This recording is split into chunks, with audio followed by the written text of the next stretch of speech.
नमस्कार विद्यार्थी मित्रांनो, MPSC कॉर्नर या आपल्या यूट्यूब चॅनलवर सर्व मित्रांचे स्वागत.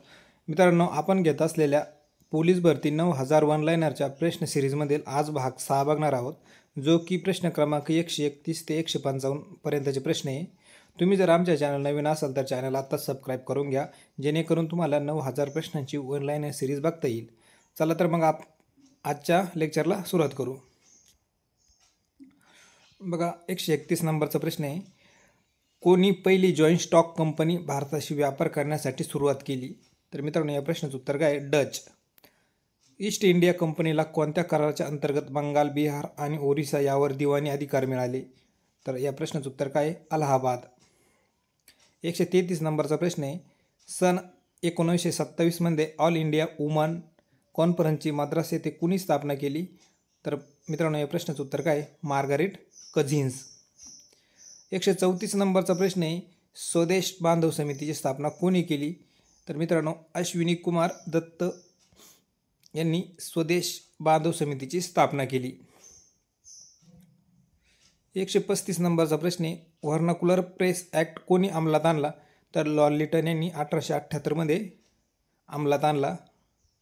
136 नंबरचा प्रश्न आहे. भारतीय संसदेने टिंबटिंब साली हिंदू विवाह कायदा सहमत केला? तर 1955 या साली हिंदू विवाह कायदा सहमत केला. पुढील प्रश्न आहे. अर्थशास्त्र हे पुस्तक कोणी लिहिले? तर मित्रांनो, कौटिल्य म्हणजे चाणक्य यांनी अर्थशास्त्र हे पुस्तक लिहिले. भारतातील सार्वजनिक क्षेत्रातील सर्वात मोठी बँक कोणती? तर मित्रांनो, सार्वजनिक क्षेत्रातील सर्वात मोठी bank state bank of India. स्थापना कधी झाली? 1 जुलै 1955 या वर्षी. भारताची मध्यवर्ती बँक कोणती? तर मित्रांनो, RBI ही भारताची मध्यवर्ती बँक आहे.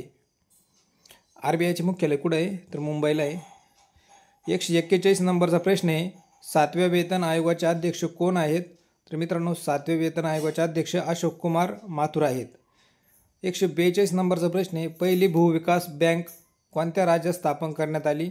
तर मित्रांनो, पंजाबमधील झांग येथे 1920 या वर्षी स्थापन करण्यात आली.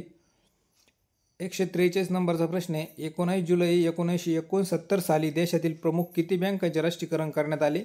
तर मित्रांनो, 14 बँकांचे राष्ट्रीयकरण करण्यात आले आणि उरलेल्या 6 बँकांचे 1980 साली राष्ट्रीयकरण करण्यात आले. 144 नंबरचा प्रश्न आहे. बिटकॉईन या डिजिटल चलनाचा शोध कोणी लावला?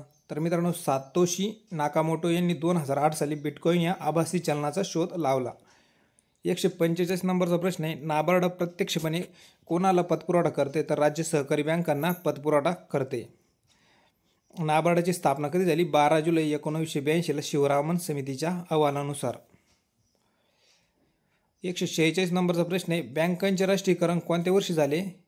तर 1969 झाले आणि उरलेल्या बँकांचे 1980 झाले. 147 नंबरचा प्रश्न आहे. देशाचे वित्तीय धोरण कोण तयार करते? तर वित्तीय मंत्रालय हे देशाचे वित्तीय धोरण तयार करते. 148 नंबरचा प्रश्न आहे.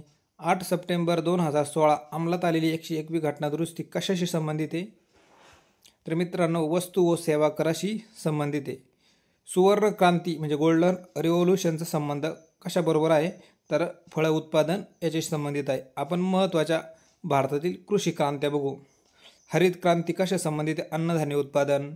धवल क्रांती दूध उत्पादन वाढ. नील क्रांती मत्स्य उत्पन्नात वाढ. पीत क्रांती तेलबिया. लाल क्रांती मांस उत्पादन. रजत क्रांती अंडी उत्पादन. सुवर्ण क्रांती फळ उत्पादन. गोल क्रांती बटाटा उत्पादन. करडी क्रांती खत उत्पादन. 150 नंबरचा प्रश्न आहे. म्युकर मायकोसिस हा आजार कशाने होतो? तर हा बुरशीपासून होणारा आजार आहे. 151 नंबरचा प्रश्न आहे. स्वातंत्र्योत्तर भारतीय अर्थव्यवस्थेचे वर्णन देशातील लोकांचे राहणीमान केले जाते? तर मिश्र अर्थव्यवस्था असे केले जाते.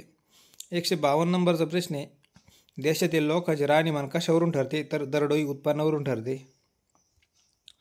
153 नंबरचा प्रश्न आहे. जपान ब्रिटन युद्धातील युद्धबंदी झालेल्या भारतीय सैनिकांची आझाद हिंद सेना ही फलटण कोणी तयार केली? तर मित्रांनो, रासबिहारी बोस यांनी तयार केली. बारडोली 154 नंबरचा प्रश्न आहे. बारडोली सत्याग्रहाचे नेते कोण आहे? तर सरदार वल्लभभाई पटेल हे बारडोली सत्याग्रहाचे नेते. 1928 मध्ये हा सत्याग्रह झाला होता. आणि शेवटचा प्रश्न आहे, महाबलीपुरमची स्थापना कोणी केली? तर पल्लव राजा नरसिंहवर्मन पहिला यांनी महाबलीपुरमची स्थापना केली. मित्रांनो, आजच्या लेक्चरमधील हे प्रश्न तुम्हाला कसे वाटले मला कमेंट करून कळवा आणि चॅनल सबस्क्राईब केले नसेल तर चॅनल सबस्क्राईब करून तुमच्या जवळच्या मित्रांना शेअर करा. धन्यवाद.